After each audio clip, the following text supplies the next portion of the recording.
In my video last week, I named several things that should be explained in the plan for Star Citizen 1.0, from insurance to mission content, how ship loss and death might work to player progression, security and reputation, the first 5 star systems, and more. Many of these things have actually been addressed, as well as when progress wipes will stop. And over the next 15-ish minutes, we're going to look at what Star Citizen the game is going to be. Everything you need to know from the main storyline to player-owned space stations. Here is your explainer of Star Citizen 1.0. Thank you for coming to my Tomato Talk.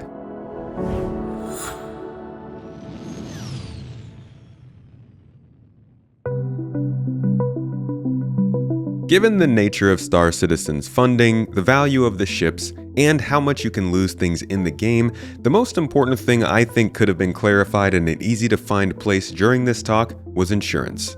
And we've finally got a pretty clear picture of how it works. First, there are 3 levels of ship insurance: hull and chassis, components included, and decorations and design included.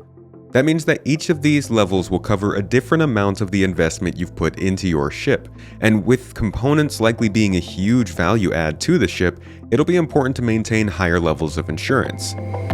This is also confirmed that LTI, which has been very sought after for years and years, will only earn you chassis or level 1 insurance on your ship. Besides insurance, there is also your ship warranty. What you should know is every ship purchased with real money in the store on the website automatically gets you a permanent warranty on that ship. This is extra important based on what I'm about to say. Your insurance, no matter what level, will always pay out the credits value of your lost components and ship, including wear and tear and damage accumulated, so keep your things spick and span if you want more for your insurance payout. But any ship with a warranty will actually earn you back the ship and your insurance-covered items in full. So with an LTI ship purchase with real money, you'll get your ship back because of the warranty, and you won't have to pay for it because of your insurance. So whatever other insurance levels you might have, you want to stay up to date on it and likely get the higher tiers just to make sure you're also getting your components and decorations. The inclusion of the warranty, though, reduces the work needed to get back to where you were, as you don't actually need to buy anything with the credits you've received since you're getting it all back anyways because of the warranty. So just like you don't want to fly without rebuy in Elite Dangerous, you probably don't want to fly without the credits to cover your losses in Star Citizen, but that doesn't really roll off the tongue quite the same. Outside of real-world ship purchases, warranties will be earnable in-game as mission rewards, a reward for beating the main story, and other options. You can transfer these warranties between ships, but that'll have a cooldown period. So if you decide you like one ship and want it to be your daily driver for a couple months and then want to switch over to another ship, you can always guarantee you'll get that ship back if you lose it, even if that means you have to pay because you don't have insurance. This leads us to insurance claims, which right now are pretty short, just in the span of minutes, since everything and anything will destroy or disable your ship at the moment, and you can't really fix it yourself. Insurance claims, the time it takes to get your ship back when you put in your claim, will be proportional to the crafting time of that ship.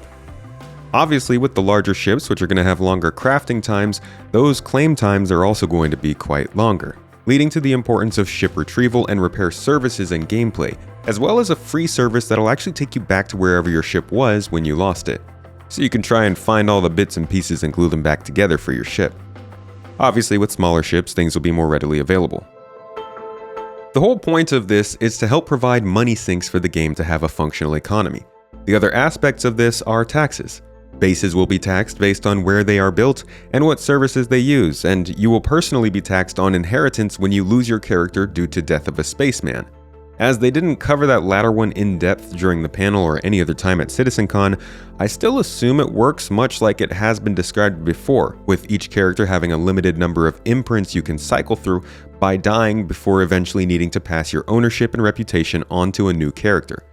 Keep in mind, it was also mentioned during CitizenCon that accounts could have multiple characters. And speaking of synchronizing, when we have multiple characters, your friends will be shared across all of them too. Nice. And so that's your economic sink, which is just one part of the web that makes up Star Citizen. But let's talk about the economic progression, which fits quite nicely into the reputation progression we already know. This all centers around factions and guilds. Factions are the companies you know, like Shubin Interstellar, Covalix Shipping, Rayari Inc., and Ling Family Hauling. Many of these factions are multifaceted, like Hurston or ArcCorp, and will have a hand in multiple guilds. Many more focus on one specific guild. For example, Shubin works heavily in the United Resource Workers Guild, which is industrial in focus and handles missions for engineering, building, crafting, refining, mining, salvaging, and more. These missions can be tackled by solo players or groups, as we do to some extent now, and they can be simple MMO missions you'd expect like fetch quests, or more narrative-heavy missions that involve voice acting and physically meeting up with a representative of that faction and their guild. Those characters we've already known as mission givers, which can be found in other places around the game currently.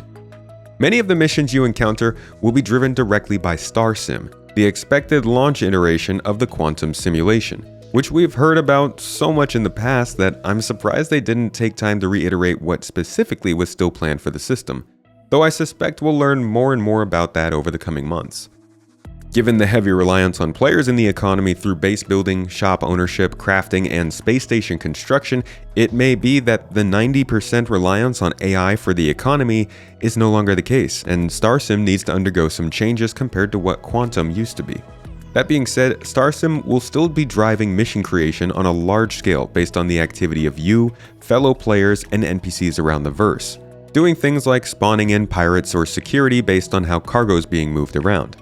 A lot of this will still likely depend on probability volumes around the different points of interest though, with guilds focused on sports and competition, science and exploration, cargo and transportation, and combat both on the lawful and unlawful fronts. There's a ton of content planned in various complexities for the solo or group players who just want to focus on contracts, reputation, and rewards. But there is also a main storyline planned.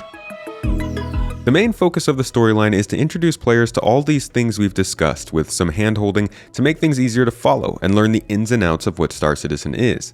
Think of it as a long, in-depth, and challenging tutorial for everything in the game.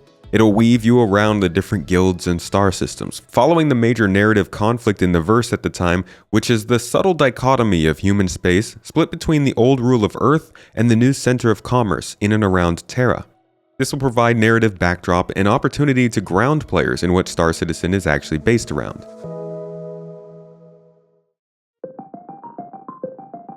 Outside of this mission-based structure, there's also plenty of sandbox gameplay, with the general loop revolving around your want for more and more ships and items and bases.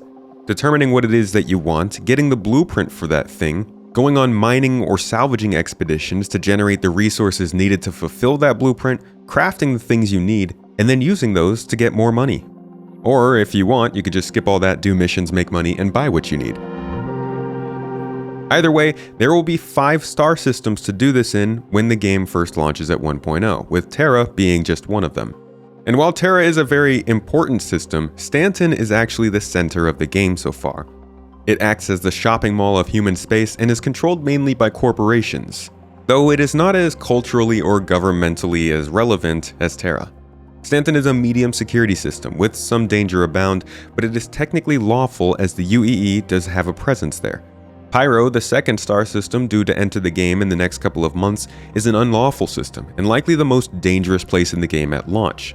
Following that is Nyx, the third system. We could see it as early as next year. It's an unaffiliated system that finds itself more approachable than Pyro, but also in danger of Vanduul raids. The fourth star system is Castra, home to an old military base that saw its heyday during the centuries-long Cold War with the alien species the Xi'an. A subtle hint at this is during the introduction of the system, the song playing in the background was actually saying Xi'an words.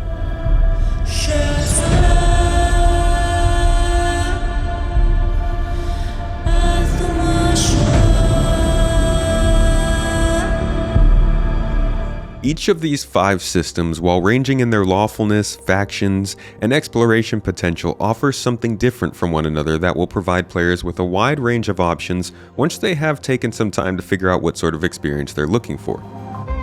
The danger of these systems dictates their piracy potential from both players and NPCs. While unlawful systems won't offer you much protection from AI systems, lawful systems will consist of low, medium, and high security areas. These areas will feature security response times of varying degrees and speeds. The security is going to be an important part of the game where loss is a huge risk and danger is technically possible just about anywhere.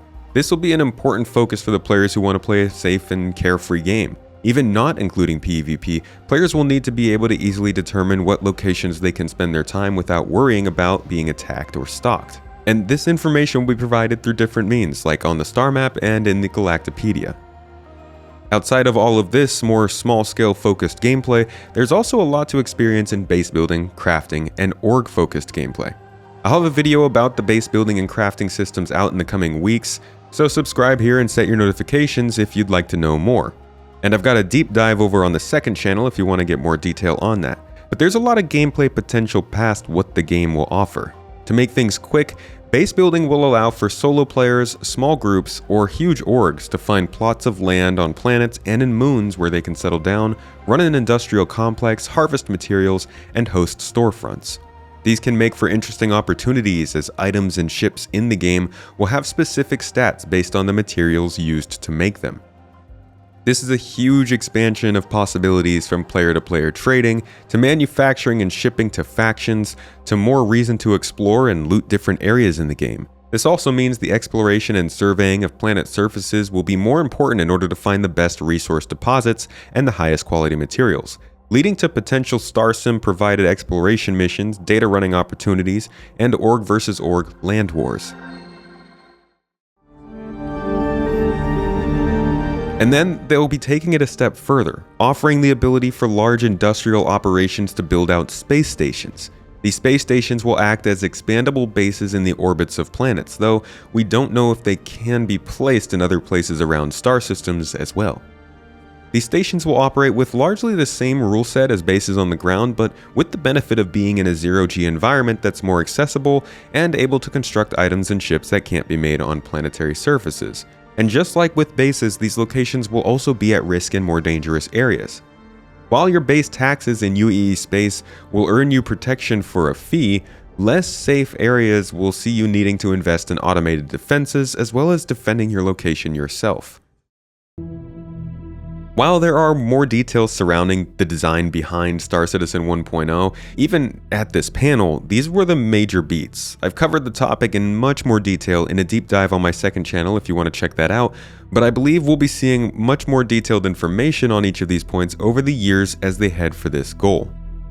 Like I said in my video last week, we need another long-term target to consider without a suspected date to aim for.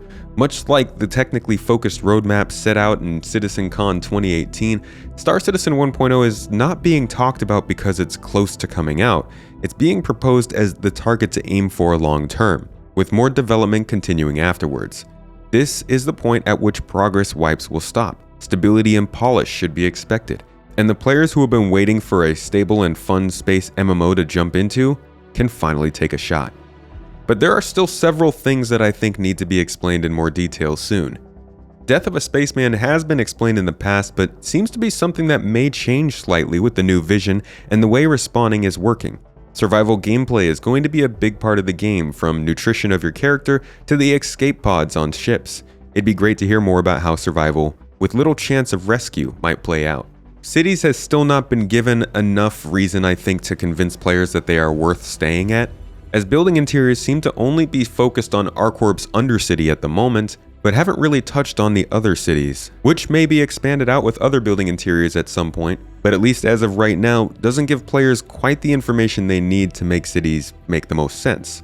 There could be mission givers there and other shops and services that you might want to get, but those weren't really discussed that much during this panel. NPC crew and AI blades was also not mentioned during this panel, and while Jared did clarify that these things are still planned after the fact and will be mentioned when the company is ready, this may signify that it is not the plan for the initial 1.0 launch and could be coming later. As much as people may not want to talk about it, monetization of the game going forward is a huge topic. How will ship sales continue working? How will cosmetics, skins, and decorations work? Will the engine potentially be licensed out? Could the optional subscriptions be more heavily utilized? While it's reasonable to not hear about these things at an event like this, especially as players, I think it's important information nonetheless, and hopefully we do see more signs of this going forward. Overall, I think this was one of the best things the company could have done for this game. Despite the long road we've already been on, and the amount of expansion the game has seen since planetary surfaces were introduced, we've never had a real target the company was aiming for as what this game should be since the very beginning. Until server meshing was stable and a reliable technology in Star Citizen, it's been made clear time and again that the tech was blocking a lot of the focus on making an actual game. And it felt like while that was a problem, the company took a step back from defining everything the game would be. What we've seen here is that they have the plans for what this could all look like, and I look forward to seeing some progress in that direction with something we can refer back to for clarity. I hope you learned what you were looking for with this video, and if not, like I said, I have a more in-depth deep dive into the panel on my second YouTube channel, Space Tomato 2. I also live stream every week on Monday, Wednesday, Friday, and Saturday, and we'll continue to look into this as the months and years go on, and that's where you can come and ask me questions live and I'll do my best to answer. Thank you for watching this video all the way through, and I'll catch you in the next.